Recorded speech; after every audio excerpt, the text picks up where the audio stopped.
back to Corey Michaels Movies, and welcome back to the next episode of Quick Collection, the ever-growing segment that seems to be doing pretty well with you guys. I guess you guys like it. And Isaiah's here in the basement behind the camera. He's the magic man, as we call him down here, and he's got 8 movies. We're gonna dive right into them, and let's see what he's got. All right, guys, let's see what the first movie is. Okay, Overboard, starring Kurt Russell, Goldie Hawn. This came out in 1987, I believe. I don't know the director. I really don't. Let's see. I've seen this one time, and I know Isaiah likes this movie quite a bit. I enjoyed the movie. I don't remember it. I remember Kurt Russell's kind of like just I don't know, not a loner, but he's kind of like, he's old. He doesn't have any kids. He doesn't want a real job. Is that wrong? He doesn't want a real job. He ends up liking this girl. She's got some kids. What you just said is one of the most insanely idiotic things I have ever heard. At no point in your rambling, incoherent response were you even close to anything that could be considered a rational thought. Everyone in this room is now dumber for having listened to it. I award you no points, and may God have mercy on your soul. Guys, I don't remember this movie. No. Okay, I know. He goes to clean her yacht. That hard up, and I'm not going anywhere. Hey! Damn you! Man overboard! Still not right. Jeez, I don't know, people. You know what? 70. Okay, we're moving on from that fiasco to the next tape. Yep, we got a tape here. All right, The Never-Ending Story. This came out in 1984. Great song, great little soundtrack. Never-Ending Story by Lamal, who was also in Kajuju, the band. They only had one hit, and they kicked them out of the band right after they had the hit. So, who knows? Anyways, 1984, the director. This could have been, this wasn't Chris. This could be Chris Columbus. I think that's wrong. I'll be honest, I've seen this like once when I was very small and once in middle school for some random reason. I remember the flying dragon bit. He seemed kind of cool. I don't remember the premise of this movie at all, so this might be a reoccurring theme in this segment. I think, I can't remember if he goes to some dreamland. I don't know. I remember it being very 80s. I'm going to have to give this thing like a 65, just based off of memory. On to number 3. Let's see what we got here. Okay, Zodiac. This was directed by David Lynch, I'm pretty sure. I think this is David Lynch. There's like 3 David. There's David Cronenberg, Lynch, and another one I forget. This came out in 2007, starred Robert Downey Jr. before Iron Man fame, but after his rough patch. So this was kind of like, this might be the movie that really ticked him up on the way to where he is now. So yeah, 2007, Robert Downey, Jake Gyllenhaal. I think I'm forgetting another big name. Great movie. Very long movie, but it doesn't seem like it's long. It just takes you, I mean, a lot of you guys know the Zodiac Killer, his story. He's never been found. Technically, they think they've cracked the case. It's basically just the story of that. It's Mark Ruffalo. Mark Ruffalo is the other guy in here. It's just these, I think Jake Gyllenhaal might work for the newspaper. I don't think he's a detective, and he's trying to help them crack this case because the Zodiac Killer is sending in all these mixed messages and these like symboled messages. Over the weekend. It's unsigned except for a symbol. Is it me? Or does that look like a gun sign? I can't think of the right word I'm trying to say right now. Really good, really entertaining. I'm going to give this one probably an 88. All right, let's see what number 4 is, guys. Oh, here we go. We have SpiderMan. This came out in 2002, and this was directed by Sam Raimi. And probably Tobey Maguire's best movie of all time. Maybe a little bit biased, maybe a little bit nostalgic. But yeah, great movie. Kirsten Dunst is also in this movie. Fun fact, the grandmother, I can't remember her real name. She just celebrated a birthday. She lives about 20 minutes from here, I think. She's like 95 years old now. And Willem Dafoe, excellent Green Goblin. Possibly one of the greatest Marvel villains of all time. He's not really in the Marvel Cinematic Universe. Well, okay, actually he is now, for those of you that have seen the new Spider-Man. I don't want any spoilers here for Isaiah. So anyways, Spider-Man 2002, X-Men was kind of the kickoff for Marvel movies, but Spider-Man, I think, just heightened it above what that did. It's just the story of Spider-Man. It's simple, it's basic. This was before everything had a connected universe. The cast was great. Uncle Ben's great. Poor Uncle Ben. We got a cameo from Randy Macho Man Savage, Bonesaw. Hey, Freak Show! You're going nowhere! I got you for 3 minutes! 3 minutes of playtime! Ah! Okay, I mean, if that doesn't get you into this film, I don't know what will. Yeah, this is pretty much the one that started it all, guys. And I'm going to give this one, let me give this one a 90. I like this one quite a bit. All right, number 5, here we go. Oh, Dodgeball. Okay, this is one of the greatest sports comedies of all time. We have Vince Vaughn, Ben Stiller.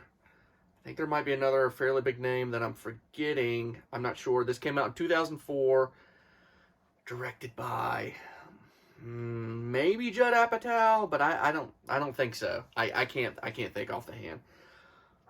I mean, what am I supposed to say about this? It's about dodgeball. Basically, it's about the little guys taking on the big guys in forms of gyms. We have a little gym, and we have I think it's called Global Gym, headed by Ben Stiller, who just plays a dick character, but he's really funny, and he's very Ben Stiller in this film. And Vince Vaughn, I think, wants to take him on. I don't remember why. Maybe because he wanted to buy his gym out or something like that. And they go into a dodgeball tournament, and if you can dodge a wrench, you can dodge a ball. That's what this sack of wrenches is for.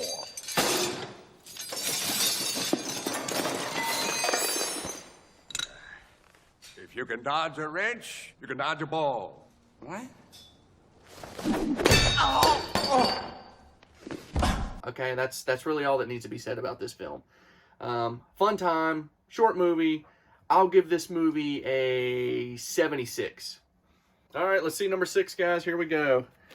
Alrighty, Raising Arizona. This came out in 1987. This was directed by the Coen brothers, starring Nicolas Cage and Helen Hunt. I'm gonna cheat a minute because it's gonna really tick me off. It's Holly Hunter. Okay, I think I was right. Maybe not. Anyways, it's been a while since I've seen this, but from everything I can remember, Nicolas Cage is kind of like in and out of jail. He ends up like falling in love with the policewoman who takes pictures in front of the mugshots, and she wants a baby, and he's willing to steal like the mayor's baby or like somebody's baby. The whole premise is like bonkers and just that weird comedy.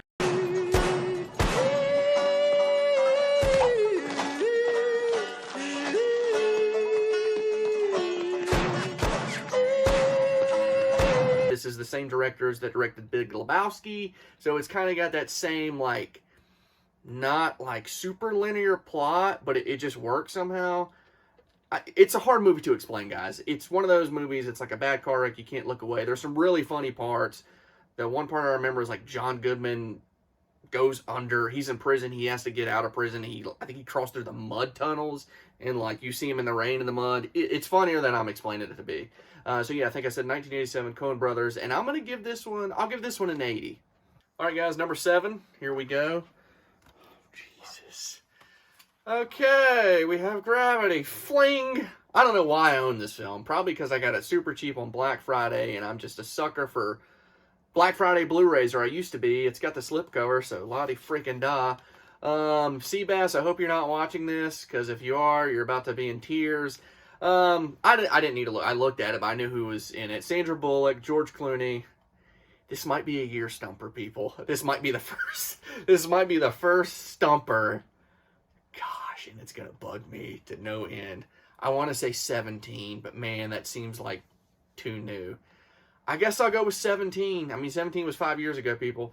So anyways, we have Sandra Bullock and George Clooney floating into outer space. Need to detach. I can't see you anymore. Do it now. Houston, I've lost visual, Dr. Stone.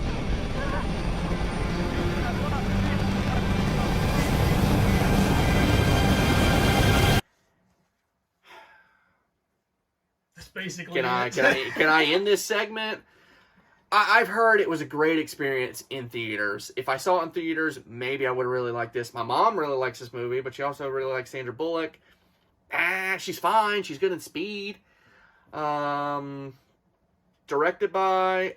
I actually knew this director, too. And I think it's... Shoot. It's like something Aronofsky or... I don't know. Anyways, I'm going to give this movie... I'll give this a 45. Alright guys, we are on to the last one. Let's see what it is here. Big Trouble in Little China. This has become quite a cult classic at this point, starring Kurt Russell and, shoot. I can't remember the chick's name. This came out in 1986, and this is just the zaniest, weirdest film. Kurt Russell's like a truck driver.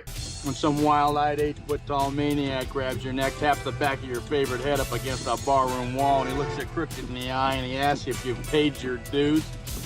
Well, you just stare that big sucker right back in the eye, and you remember what old Jack Burton always says at a time like that. Have you paid your dues, Jack? Yes, sir, the check is in the mail. And I don't remember how he ends up in like the backwoods of Chinatown, but there's like some mystical like dungeon master who's like out to get him for... It's a wild movie, but it's become super popular. I didn't like it the first time I saw it that much because it's just so out there for me. But upon rewatch, I was like, okay, this is I like this. I'm enjoying this. There's some like crazy practical effects from what I remember. Just some weirdness happening. I can't even explain. It's just like it takes place in Chinatown. And there's martial arts, there's action, there's suspense, there's a lot of comedy from Kurt Russell. I need to rewatch this one before I rate it higher, but for now, I'll put this one at about 70.